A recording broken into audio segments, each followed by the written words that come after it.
आज से 2 दिन पहले हमने एक वीडियो पब्लिश करी थी, जिसमें हमने जो एडमिशन फॉर्म में एरर आ रही है, गलतियां हो रही हैं बच्चों से, उनके बारे में हमने बोला था कि यूनिवर्सिटी जाएंगे और उनसे इसके बारे में पता करके आएंगे। क्योंकि जिस वेबसाइट से फॉर्म भरे जा रहे हैं उस पे अगर कोई गलती हो जाती है फॉर्म में, तो उस पे लिखा हुआ है कि भाई आप इस ईमेल आईडी पे कांटेक्ट कर सकते हैं, या फिर आपको फ़ोन नंबर दिए हुए हैं, आप इन पे बात कर सकते हो।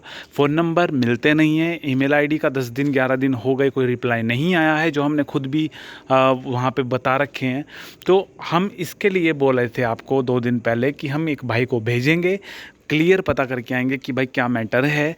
अगर जो बच्चे घर पे बैठे हैं, दूर हैं यूनिवर्सिटी से, उनके लिए क्या सुविधा है, क्या आपके पास कोई अलग से सेपरेट ईमेल आईडी या कॉन्टैक्ट नंबर है जिससे बच्चा, अच्छा जब कोई बच्चा वहाँ पे जाता है और अपना रजिस्ट्रेशन डिलीट करवाना होता है, उसे कुछ गलती या फिर सही करवानी होती है, तो आप यकीन नहीं करोगे 10 से 15 सेकंड का टाइम लगता है उन्हें सब कुछ सही करने में। उस 10 से 15 सेकंड के लिए सीसीएस यूनिवर्सिटी में बच्चे 500-500 किलोमीटर दूर से जाते हैं। तो ये चीज़ सही नहीं है, ये चीज़ें उन्हें सुधारनी चाहिए और एक स्टाफ अलग से इसके लिए नियुक्त कर देना चाहिए, अगर भाई उनके ऊपर बर्डन आ रहा है तो हमारा काम ये था कि भाई हम किसी भाई को भेजेंगे वहाँ पे और सारी चीज़ें क्लियर करके आएंगे। तो बारिश वगैरह होने की वजह से भाई 2 दिन से नहीं जा पाया। आज भी बारिश थी लेकिन लेट हो रहे थे, इसलिए हमने भाई को भेजा। तो वो भाई गया वहाँ पे, उन्होंने वहाँ पे बात करी, हमने उनसे फ़ोन पे भी बात करी। तो फ़ोन पे बात करने पे उन्होंने बोला, देखो प्रॉब्लम क्या थी उसके फॉर्म में, जो वहाँ पे भाई गया था उसके फॉर्म में क्या प्रॉब्लम थी, पहले हम उसकी बात करें और बाकी फिर आपको कोई भी प्रॉब्लम हो फिर हम उसकी बात करेंगे। देखो, हमने आपको वीडियो बना के भी बताया था कि भाई फॉर्म नहीं चल रहे थे, यूनिवर्सिटी खुद कह रही है कि हम भाई फॉर्म नहीं खुल रहे हैं, लेकिन फिर भी फॉर्म भर रहे थे भाई को पता नहीं, मतलब आपने देखा होगा, जिन्हें जानकारी नहीं है, फॉर्म भर रहे थे बिना वेबसाइट के खुले। वो कैसे भर रहे थे? यूपी बोर्ड के जो बच्चे हैं उनका आ रहा है UP board of high school and intermediate education Allahabad, ये है उनका बोर्ड, इलाहाबाद का बोर्ड लगता है उनका। लेकिन उन्होंने अगर जो सबसे लास्ट में देखो लिख रहा है board of secondary and higher education UP, अगर ये बोर्ड डाल रहे थे वो, तो बिना सिंक करे डेटा ऑटोमेटिक फॉर्म खुल रहा था, जिसमें आपको नाम, पापा का नाम, मम्मी का नाम भरना पड़ रहा था खुद से। जब 12वीं कोई बच्चा करता है और स्पेशली सीबीएसई या सीबीएसई बोर्ड से या यूपी बोर्ड से, जो कि ऊपर लिखे हुए हैं, ठीक है, इनसे जब कोई करता है तो डेटा सिंक होता है, जिसकी वजह से वेट करना पड़ा था बच्चों को। सिंक होने से मतलब है कि आपका नाम, पापा का नाम, मम्मी का नाम, वेबसाइट जो है सीसीएस यूनिवर्सिटी को खुद से उठाएगी, आपको टाइप नहीं करना है। लेकिन यहाँ पे नीचे वाले बोर्ड के हिसाब से अगर आप ये डालते हो तो वो क्या करती है, वेबसाइट नहीं उठा पाती उसे और आपको खुद से डालना पड़ता है, जो कि गलत है। ये बोर्ड उत्तर प्रदेश है, यूपी है, लेकिन ये इलाहाबाद वाला बोर्ड नहीं है, इलाहाबाद वाला बोर्ड सही है। तो इसलिए इस भाई ने कहीं से फॉर्म भरवाया था, जो कि गलत हो गया। जब फॉर्म चले भी नहीं थे, इस भाई ने भरवा लिया था। तो जब हम इसका सही फॉर्म भर रहे हैं इस वाली साइट से, ऊपर वाली से, तो दिखा रहा है कि ऑलरेडी एग्जिस्ट है आपका आधार कार्ड। तो ऐसे में हमने उनसे बात करी कि देखो 2 तरीके से सही हो सकता था फॉर्म। ये पहली चीज़, इसकी फ़ीस वगैरह सब क्लियर थी, जमा थी। तो पहली चीज़ ये थी कि वो जो यूनिवर्सिटी में करेक्शन करते हैं वो बस board of secondary and higher education UP की जगह ये इलाहाबाद वाला बोर्ड कर दें। अगर ऐसा हो जाता तो उसकी फ़ीस जमा करने की ज़रूरत ही नहीं थी, हम यहाँ से प्रिंट कर लेते। लेकिन ये बड़ी मिस्टेक है, क्योंकि जब फॉर्म आप भरते हो स्टार्टिंग में, तो शुरू में ही बिना डेटा सिंक करे हुए ये फॉर्म हुआ है। इसलिए उन्होंने बोला कि भाई ऐसा नहीं होने का, ये फॉर्म का डेटा डिलीट करना पड़ेगा। तो वो डिलीट वहाँ से करेंगे। उन्होंने वहाँ पे फॉर्म का प्रिंट लिया है, आधार कार्ड की फ़ोटोकॉपी करवा के मंगवाई है और 12वीं की फ़ोटोकॉपी करवा के मंगवाई है। अगर आप घर से जा रहे हो कुछ भी करेक्शन कराने, तो फॉर्म का प्रिंट आउट ले जा लेना, आधार कार्ड की फ़ोटोकॉपी ले जा लेना और 12वीं की मार्कशीट ले जा लेना। वो वहाँ पे उस चीज़ को रख लेंगे और बोल देंगे कि भाई 12 घंटे बाद अपना देख लेना, अगले दिन चेक कर लेना, आपका जो करेक्शन आप कराओगे या फिर डिलीट कराओगे रजिस्ट्रेशन को, वो हो जाएगा। ठीक है, तो ये चीज़ थी। फाइनली हमने उनसे पूछा कि अगर भाई, ये तो हम आ गए, चलो कोई दिक्कत नहीं है, हम आ गए, हमारा हो जाएगा, सही बात है।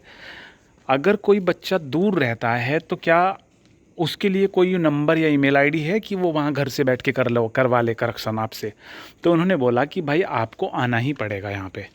ठीक है, तो ये क्लियर है कि आपको जाना पड़ेगा। जब हम फॉर्म भरते हैं तो उसमें कुछ चीज़ें होती हैं जो कि जिन पे ज़्यादा ध्यान दिया जाना ज़रूरी होता है। अगर वो गलती हो गई तो फिर आपको पछताना पड़ सकता है। मतलब आपका नंबर नहीं आएगा, नंबर आया तो आपको चक्कर लगाने पड़ेंगे यूनिवर्सिटी के, और ज़रूरी नहीं यूनिवर्सिटी का चक्कर लगा के भी आपको ले लिया जाए इस तरीके से। क्या कारण है? मान के चलो आपने जनरल कैटेगरी हो, आपके पास EWS नहीं है और EWS आपने लगा दिया है, तो जब आपका नंबर आएगा मेरिट में तो आपसे EWS मांगा जाएगा, और अगर EWS बनवाने में आप असमर्थ रहते हो तो आपको एडमिशन नहीं दिया जाएगा। वो बोलेंगे भाई EWS बनवा के ले आओ, EWS कोटे से आप लगे हो, ठीक है। तो ये दिक्कत आती है जो कि मेजर प्रॉब्लम है, ठीक है। EWS तभी लगवाएं जब EWS आपके पास हो, या फिर EWS का अरेंजमेंट आप कर सकते हो लास्ट डेट से पहले या फिर मेरिट लगने से पहले। तो इस तरीके से हमने एक वीडियो बना रखी है अलग से, उसमें हमने बता रखा है कि क्या क्या चीज़ें एक फॉर्म में अगर गड़बड़ हो जाए तो आपको परेशान होने की ज़रूरत नहीं है। आपको सिंपली एक मेल डालना है यूनिवर्सिटी को।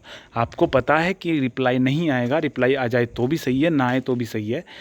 अगर फ्यूचर में उस चीज़ के बारे में आपसे बोर्ड बोलता है कि भाई आपने ये चीज़ गलत क्यों करी है, तो आप सिंपली उसका प्रिंट आउट निकाल के दिखाना कि देखो सर हमने कितनी तारीख को आपको मेल करा था। तो वो ज़्यादा कुछ वहाँ से बोलेंगे नहीं, क्योंकि एक रिस्पॉन्सिबिलिटी होती है, ठीक है। आपको भी उसे समझना है। अगर 12वीं क्लास में नंबरों में आपसे कुछ गड़बड़ हो जाए तब आप ये चीज़ मत दिखाना उन्हें कि भाई ये रहा प्रिंट मेरा, क्योंकि वो आपकी भी रिस्पॉन्सिबिलिटी बनती है कि यूनिवर्सिटी खुल रही है, अगर वहाँ से रिप्लाई नहीं आता तो आपको खुद से जाना है। आई होप आप इस चीज़ को समझ रहे होंगे। अगर 12वीं क्लास में कुछ भी डिटेल गलत हो जाए, जो उस भाई का गलत हुआ था, ये 12वीं का बोर्ड गलत हुआ था, अगर 10वीं का वो यूपी बोर्ड का CBSE लिख देता तो इतना सारा कुछ करने की ज़रूरत नहीं थी, सिंपली एक मेल डालना था। क्योंकि 10वीं क्लास से कुछ भी नहीं होना था, आपको हार्ड कॉपी जमा करनी पड़ती जब एडमिशन होता, आपका मेरिट जाती, तो बाकी का तो वो सही कर लेते बाद में। मेन चीज़ फ़र्क पड़ता है आपके 12वीं के अगर नंबर गलत हो गए हैं तो मेरिट कैसे लगेगी। मेरिट मान के चलो 50 नंबर थे आपके, किसी ने 84 नंबर डाल दिए, मेरिट लग गई 60 पे, आपका तो पहली मेरिट में आ जाएगा, और पता चला आपके 54 नंबर है तो आपका निरस्त कर दिया जाएगा। तो अगर 12वीं का कुछ भी गलत हो जाए, बोर्ड गलत हो जाए या फिर कुछ गलत हो जाए, बोर्ड की जगह अगर आपने यूपी की जगह CBSE डाल तो आपसे माइग्रेशन मांगा जाएगा, आपकी मार्कशीट रुक जाएगी। तो आपका बोर्ड मतलब 12वीं क्लास की डिटेल्स सही डालनी है, और वो आप ऑटोमेटिक डल जाती है अगर आप यहाँ पे यूपी बोर्ड ये वाला छांटोगे या CBSE वो वाला डालोगे, ठीक है। ऑटोमेटिक सिंक कर लेती है, इसलिए चांसेस कम होते हैं, ना ही नाम में गलती होती है, ठीक है। तो 12वीं क्लास का ऐसे हो जाता है। फ़ोन नंबर का इस पर ध्यान रखना पड़ता है। अगर फ़ोन नंबर में एक डिजिट भी आपने गलत कर दी तो OTP आएगा, जिसके बाद वो लॉगिन होगा फॉर्म, और लॉगिन नहीं हो पाएगा अगर आपने OTP नहीं भरा। और OTP तब नहीं आएगा अगर गलत होगा, तो आपको उसके लिए भी यूनिवर्सिटी जाना पड़ेगा, क्योंकि फॉर्म ही नहीं भरा जाने का, ठीक है। तो वो भाई को हमने आज भेजा, 2 दिन से वो नहीं गया था। हमने 2 दिन पहले बोला था कि शाम को वीडियो डालेंगे, लेकिन बारिश वगैरह की वजह से, क्योंकि मौसम ऐसे ही चल रहा है ख़राब, तो वो गए वहाँ पे। तो आज सारी चीज़ें क्लियर करके जो जो हुआ हमने आपको बताया। अभी वीडियो आप देख लेना, डिस्क्रिप्शन में लिंक डाल देंगे उस वीडियो की, ठीक है। तो अगर आपको कुछ सवाल हो तो कमेंट करना। वीडियो के डिस्क्रिप्शन में टेलीग्राम ग्रुप की लिंक है, जैसे ही छोटी मोटी अपडेट आएगी वहाँ पर डालते रहते हैं हम, तो आपको वहाँ से मिल जाएगी अपडेट, ठीक।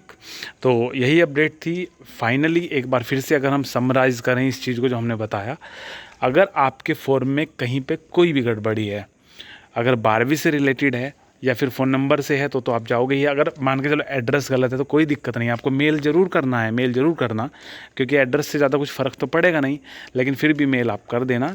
ईमेल आईडी गलत हो जाए तो भी कोई दिक्कत नहीं है, लेकिन पिछली बार ईमेल आईडी से भी दिक्कत हो गई थी, क्योंकि कुछ गार्जियन ने हंगामा जो करा था कि भाई हमारे बच्चों के पेपर होने चाहिए ऑनलाइन, तो उसमें से फिर ऑप्शन आया था कि भाई ईमेल आईडी से ही ईमेल आईडी पे ही आपको जानकारी उपलब्ध होगी, तो ईमेल आईडी पर्सनल डालना, ठीक है।